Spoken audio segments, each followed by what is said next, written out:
This is A-Game, fast-acting, long-lasting, with no side effects.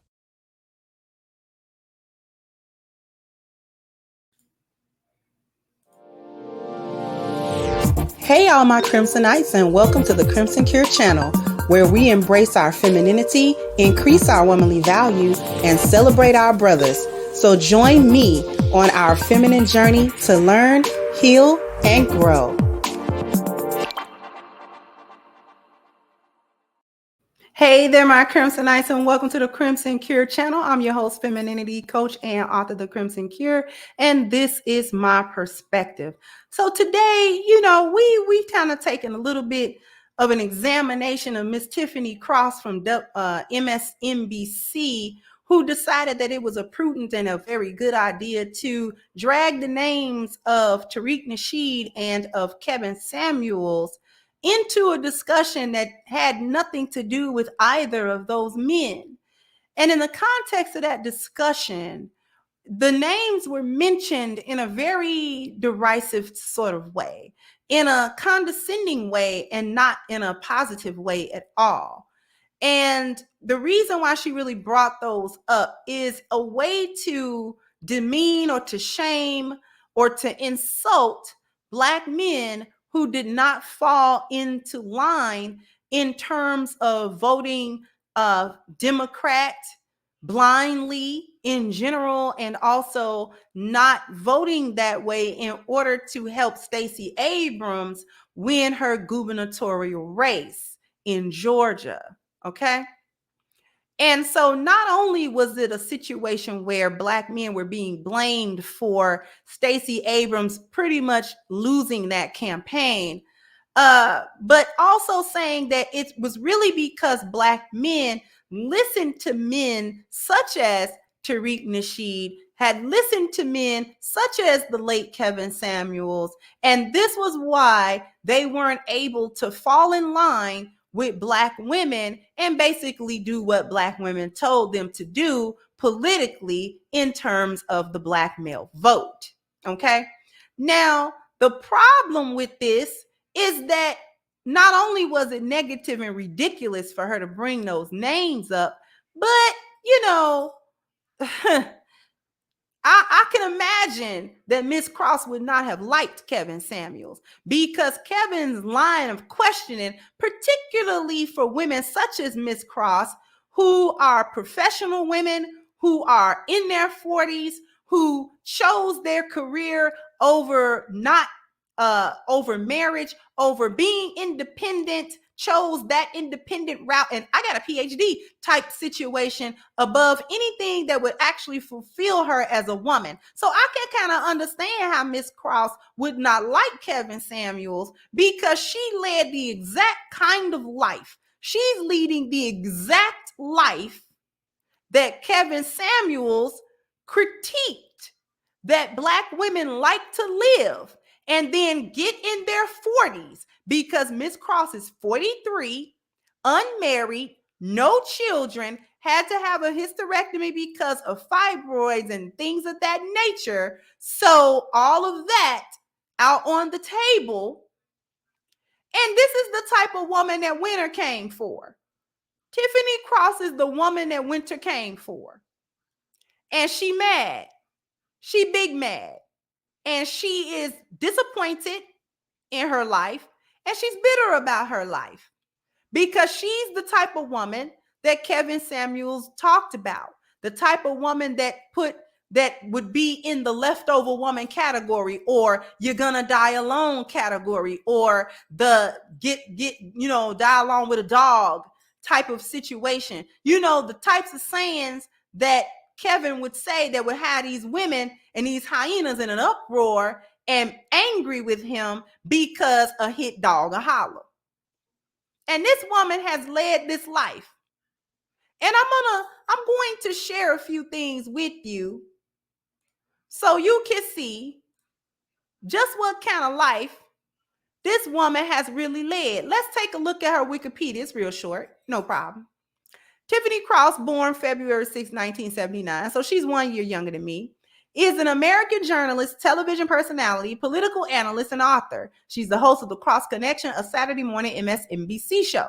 Early life. Cross was born in Ohio, grew up between Cleveland and Atlanta.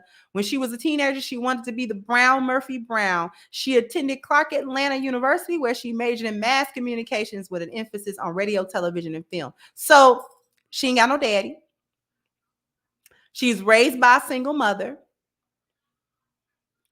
So this woman did not come from a very stable household. She admits that it was a struggle household, like many single mother households are. Okay.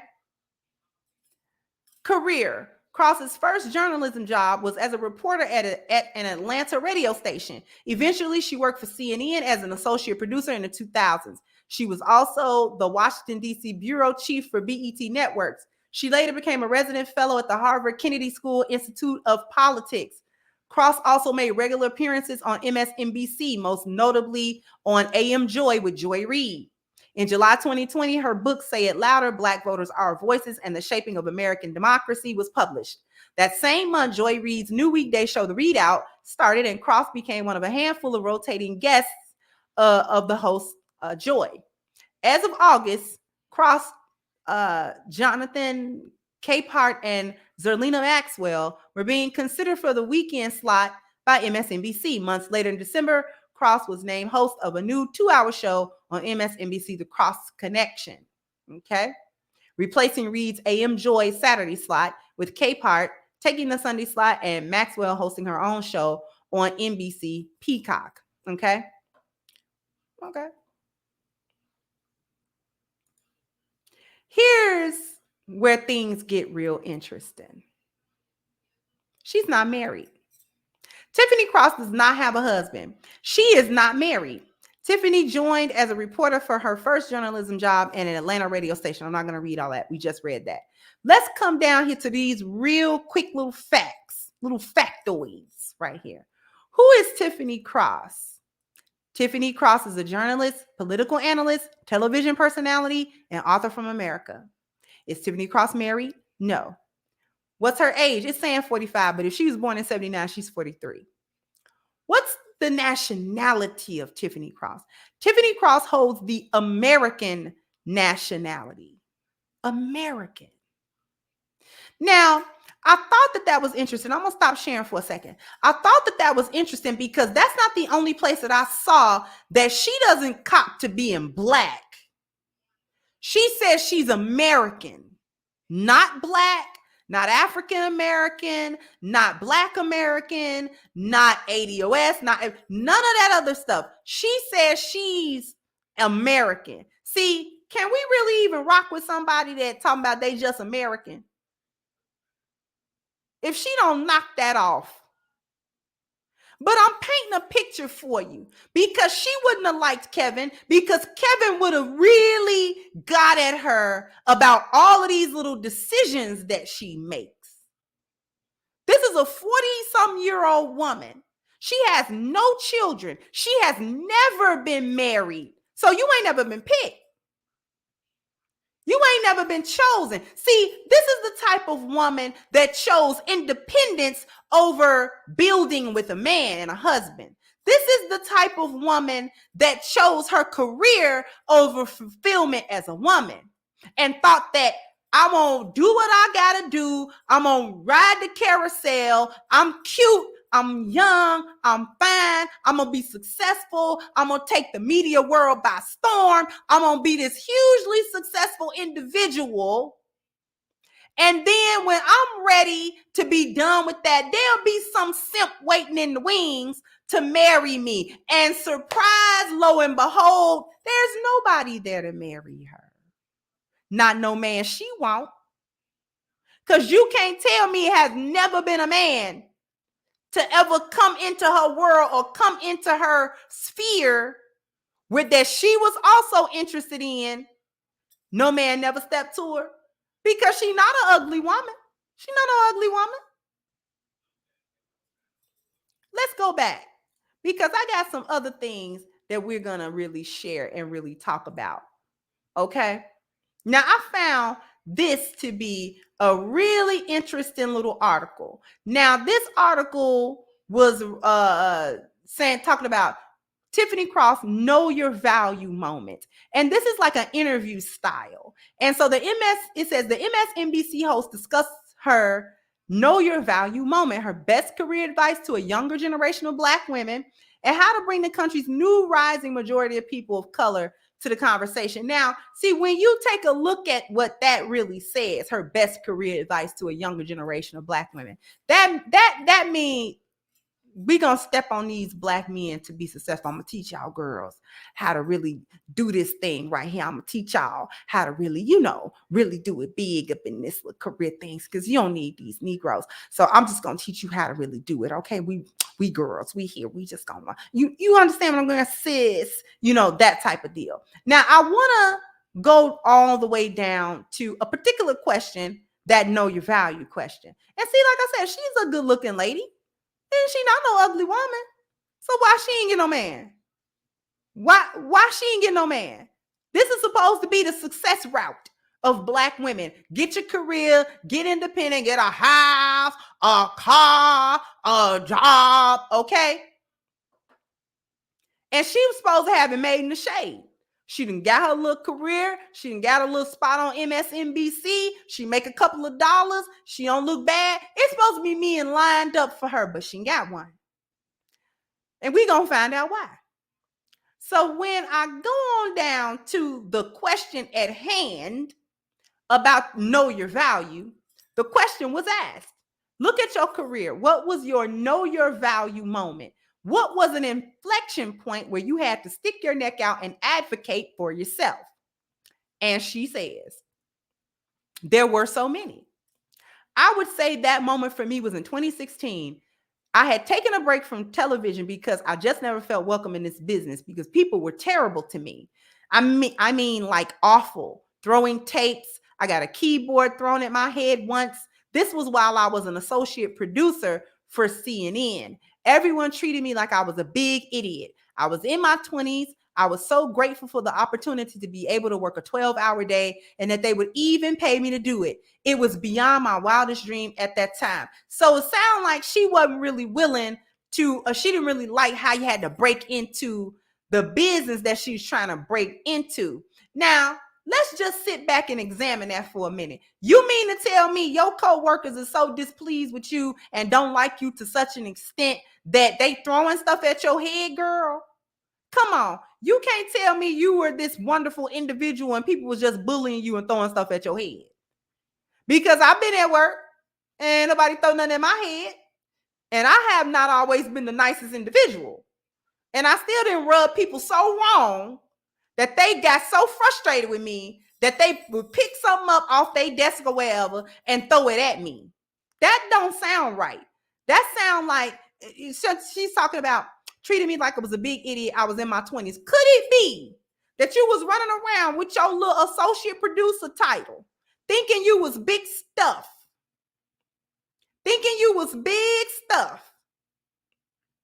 Trying to tell folks what to do, trying to boss people around, trying to use your little position to boss folks around that probably had more seniority to you and especially more experience in that line of work than you. And they was frustrated with you because you running around here, little teeny bopper, don't know nothing with Similac behind your ears trying to tell them what to do. And they was frustrated with you. And you had so frustrated that you had to back out and come back later. Because if you was in your 20s, this was the early 2000s. And you came back in 2016, try to reinvent yourself. Didn't work out too good because of your attitude.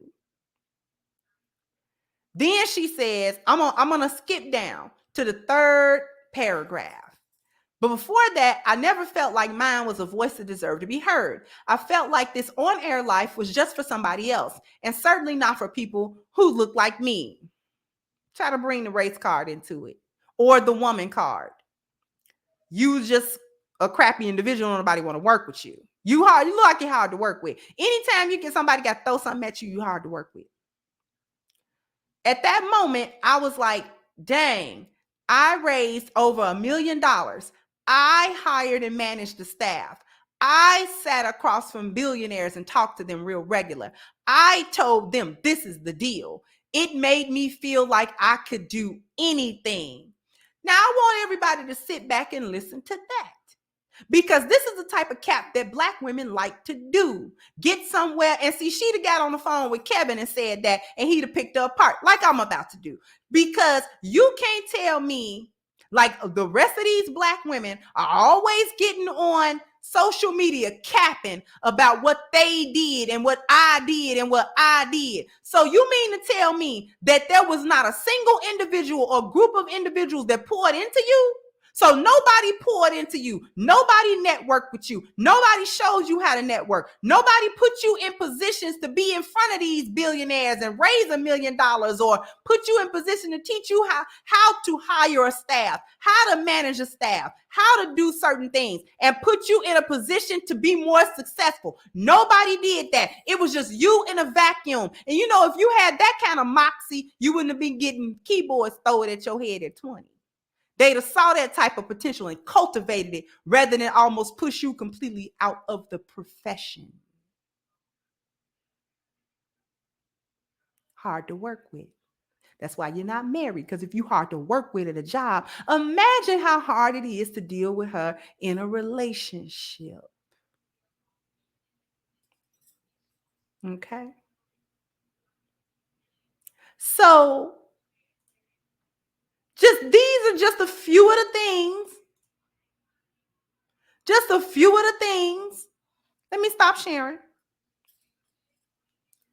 That Miss Cross would not have liked Kevin. I'm sure she didn't. I'm sure she did not like Kevin Samuels, which is why his name was brought up from beyond the grave in a real just kind of Kevin Samuels listening, people. Keep that man name out your mouth. That man not even here no more. And you the very woman he talking about, Miss Cross.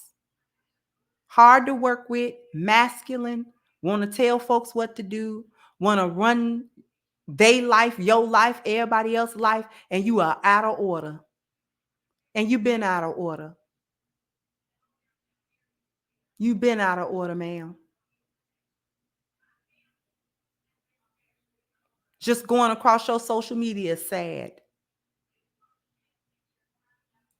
Ran up on a picture with her with women that I know was married and she not married. It looked like they don't have good relationships. She looked like she don't have good relationships with people. Like she don't connect with people because she was too busy thinking she was better than them. Ended up, you don't even make that much money, beloved. Admitted to doing, working, doing jobs at MSNBC, not even getting paid for them. Recently, matter of fact, I'm going to read that little part to y'all, just so you'll know I'm not making it up. This is the type of stuff.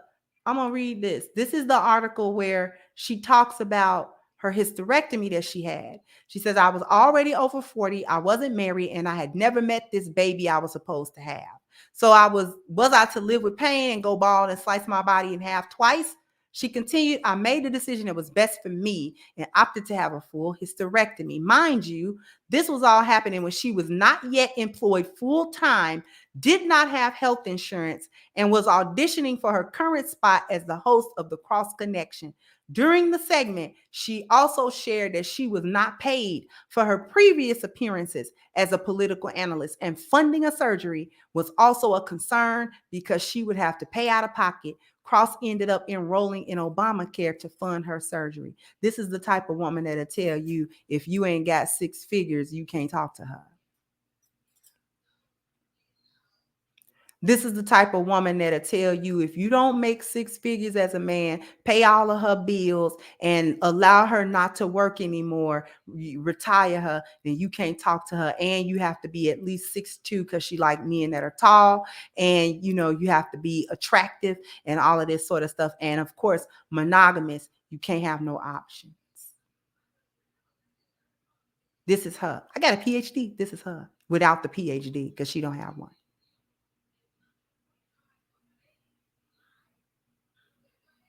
So I'm pretty sure, Miss Cross, you would not have liked Kevin. And that's okay. A lot of women didn't because a lot of women are you. In any case, before we sign off, I want to draw everyone's attention to Black Lives Matter, the petition. We still have almost at 7,500 signatures. So everybody who wants to hold Black Lives Matter accountable for the theft of more than $100 million from the Black community, please sign the petition and let your name be and your sentiments be heard, and add your name to the petition, because this is a very powerful thing that the community has to come together to do, to let organizations know that coming in and just taking advantage of Black people and our sensitivity and our issues is not going to be allowed. So if you want to be part of holding Black Lives Matter accountable, please jump into the description box, hit the link for the petition, sign, share, and contribute. Also, get down in the comment section. Let me know what you think. Like, share, subscribe to the channel if you have not. Once again, I'm your host of Crimson Cure, and this was my perspective. Bye-bye, Crimsonites. Hey, guys, please like, share, and subscribe to the channel and hit the notification bell. And if you've got more to say on the topic, leave a comment down below. Also, don't forget to support our sponsor, who so graciously supports this channel by clicking the description box and the link for A-Game at agameherbal.com. You can go ahead and get a 10% discount off of your next purchase using the code Kendra10. This has been yet another Crimson Cure production, and I'll catch you guys on the next one.